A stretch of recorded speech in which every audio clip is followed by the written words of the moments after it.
වහන්සේ අපිත් එහෙමනම් හරියට ජීවත් වෙලා ඒ ශක්තිය අදිෂ්ඨාන කරලා ඕගොල්ලන්ට තියෙන පුංචි ප්‍රශ්නයක් මොකක් හරි හිතේ වේදනාවක් හරි නැත්නම් තමන්ගේ ළඟම යාළුවා අසනීප වෙලා හරි ඒක වෙනස් කරගන්න පුළුවන් විදිහක් ගැන මම මේ වැඩසටහන අවසානයේදී ඕගොල්ලන්ට කියලා දෙනවා. ඒ විදිහ හොඳයි නේද?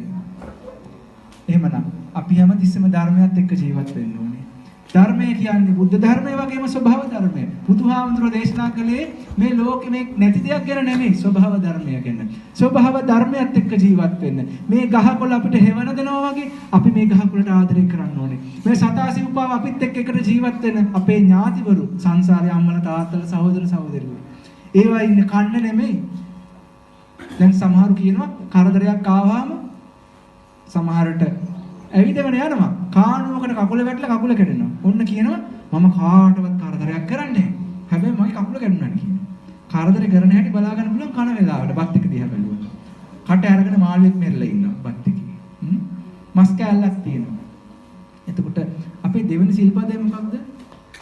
පළවෙනි සිල්පදේ දන්නවනේ. ආනත් පළවෙනි සිල්පදේ මොකක්ද? පන්සිල් වල.